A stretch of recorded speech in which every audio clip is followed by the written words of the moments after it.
The bishop was a skeletal man, with long tapering white fingers and raised blue veins which ran across his hands like tree roots over thin soil. I watched while the fingers of his left hand curled slowly and carefully around the bowl of his pipe, and his right hand gently tamped tobacco into the hollow. There was something almost spider-like about the way those fingers moved. I didn't like the bishop's fingers, but then I didn't like the bishop. "How have you been, Mr. Pettinger?" the bishop asked, when his pipe was lighted to his satisfaction. I thanked him for his concern and assured him that I was feeling much better. I still had some trouble with my nerves, and at night I woke to the sounds of shelling and men screaming and the scurrying of rats in the trenches, but there was little point in telling that to the bishop. All I wanted was for the bishop to appoint me to a parish, somewhere quiet, where I could minister to the needs of my flock, preferably a flock that was not intent upon blowing the brains out of someone else's flock. "I was hoping that you might have found a living for me," I replied. "I am anxious to resume parochial work." The bishop waved those arachnid fingers in response. "In time, Mr. Pettinger, in time. You know Chetwen, I assume." I knew it. Chetwen was a small parish, perhaps a mile or two from the coast. One minister, hardly any parishioners, and not the most rewarding of livings. But there had been a church there for a long time. "Mr. Fell currently has responsibility for the parish," said the bishop. "A good man. I remember him with affection." Despite many admirable qualities, Mr. Fell has had his difficulties in the past, but it appears that he has begun to behave a little more oddly than usual. He has taken to locking the church, I hear, from the inside. He also appears to be engaged in some form of renovation work for which he is temperamentally and vocationally ill-suited. His congregation has heard him digging and hacking at the stone, although there are no obvious signs of damage to the chapel, I understand, at least not yet. Talk to him, Mr. Pettinger, comfort him.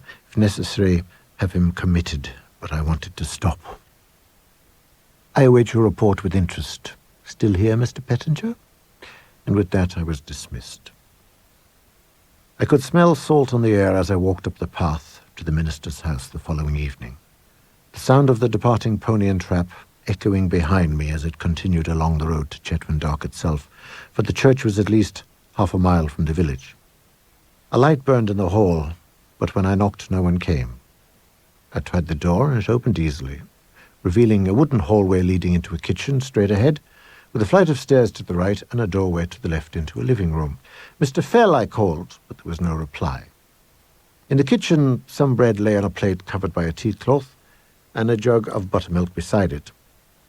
Upstairs, both bedrooms were empty. One was tidy, with spare blankets laid out carefully at the base of a newly made bed, but the other bedroom, it was strewn with clothes and half-eaten food. The bed did not appear to have been slept in for some time, and there was a smell in it, as of an old man's unwashed body. Yet it was the writing desk that drew my attention, for it, and what lay upon it, had obviously been the focus of Mr. Fell's attention for some time. 3 manuscripts, so yellow and decaying that the writing had turned to a kind of gold, occupied pride of place at the center of a storm of paperwork. The documents were incomplete, with sections missing or illegible. But Mr. Fell had made a considerable job of translating what remained. In his neat script, he had translated 3 extended sections, the first relating to the original church, which had existed on the site of the current chapel and dated back to the start of the millennium. The second appeared to describe the location of a particular stone formation on the floor, originally marked by a tomb of some kind. Mr. Fell had obviously encountered the greatest difficulty with the final section. His translation was littered with gaps or guessed words indicated by question marks, but he had underlined the words of which he was certain. They included entombed, malefic, and pit. But there was one that had been repeated again and again throughout the text, and which Mr. Fell had in turn emphasized in his translation. The word was demon. I left my bag in the spare bedroom and looked out the window. It faced towards the chapel, and in it a light burned. I watched it flicker for a time, then went downstairs, took an umbrella from the stand beside the door, and made my way to the church. The front entrance was locked. I knocked hard and called Mr. Fell's name, but there was no reply. And then, close to the east wall of the church, but lower, almost as if it came from beneath the ground itself, I heard it. It was the sound of someone tunneling, slowly, stone by stone. There was no striking of metal on rock, no shoveling. It was as if all were being done by hand. I returned to the house and went through every drawer I could find, every cupboard, every closet, until in a small cabinet containing candles and wicks, I found a set of keys. They were old and worn, some with ornate grips, but one in particular caught my eye as I held it in my fingers. The carving was cruder than the ivy and fleur-de-lis which adorned other keys, and it had been rubbed almost smooth in places. But I could still discern what appeared to be a boar-like face in which sunken eyes showed like the hollows of dead trees. I walked quickly back to the church and tried the bestial key in the small side door. I found myself standing in an alcove of the chapel with carved heads on the cornices above me, and as I stood, sound came again. The first thing I saw was the hole in the floor. A number of stones had been removed and placed against the wall, leaving a gap big enough for a man to squeeze through. Beside it stood an oil lamp, its fuel almost gone now, so that the flame was tiny and flickering. I caught the smell that came from the hole, faint but definite. The stench of profound, intense decay. I took my handkerchief from my pocket and wrapped it around my nose and mouth, and then I sat on the lip of the hole and gently lowered myself down. For a moment I feared that I might fall into some great chasm with only darkness around me as I plummeted, never to be found again. Instead, I tumbled onto stone and found myself in a low tunnel, perhaps only 4 feet at its highest point, which curved ahead of me and to the right. Behind me, there was only stone wall. The tunnel was intensely cold. The sound of digging was stronger and more noticeable now, but so too was the smell of decay. Holding my lamp ahead of me, I walked, crouching along the stone flags of the tunnel, following it as it curved gently down, ever down. Where all supports had decayed, someone, I guessed that it was Mr. Fell, had made some improvements, adding new braces to support the roof. One support in particular caught my eye. It was larger than the others and covered in carvings of writhing spirits, with the bestial face at its highest point. From either side of the brace, 2 heavy ropes snaked. When I looked closely, I found them connected to a pair of iron rods hammered into a gap in the stone. The ropes were new, the rods old. From the looks of it, if the ropes were pulled, the stones would collapse, taking the brace with them and causing the roof to fall in. The sound of digging grew louder and louder, the tunnel cooler and cooler. It was narrower now and difficult to negotiate, but I found myself hurrying, my curiosity briefly overcoming my unease. I was crouched almost double, and the stench was becoming unbearable when I rounded a corner and my foot touched something soft.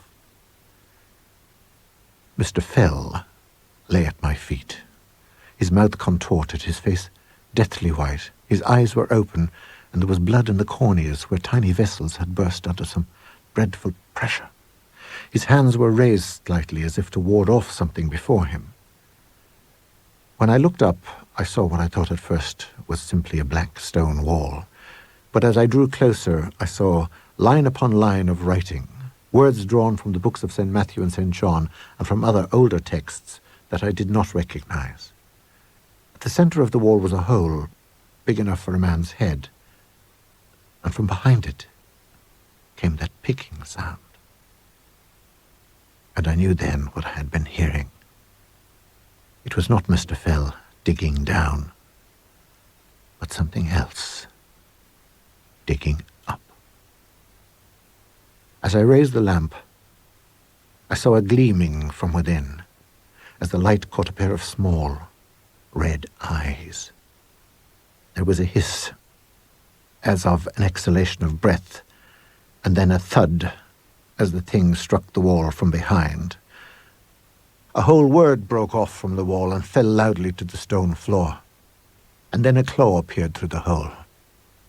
It reached for me, and I felt its fury, its malevolence, its searing, desperate intelligence, and its absolute, unfathomable loneliness. It had been imprisoned here in the darkness for so long, until Mr. Fell had found the map and begun to explore, moving rock from where it had fallen, clearing debris, restoring braces, as he moved closer and closer to the mystery of this place. I cried out, and fearing the darkness ahead of me less than what lay behind, I threw the lamp back and heard the sound of glass breaking, and the roar as the tiny drops of oil that still remained ignited in the flame.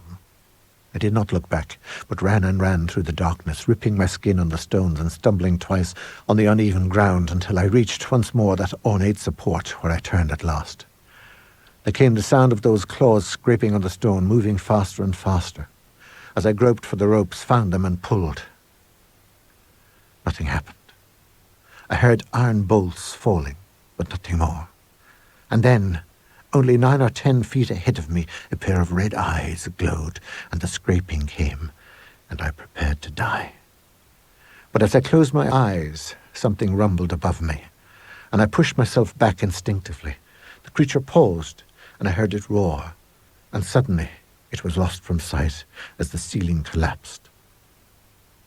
Yet I thought I could still hear its progress as the rocks fell deeper and deeper, fainter and fainter, and I imagined it retreating further down as it attempted to escape burial beneath tons of rubble.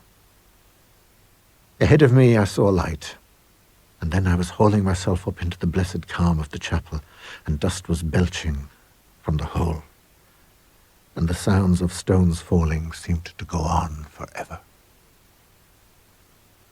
I got my living. It's a small church, an old church, with a parochial house to the east and a housekeeper who cooks me fine meals and never talks about my predecessor.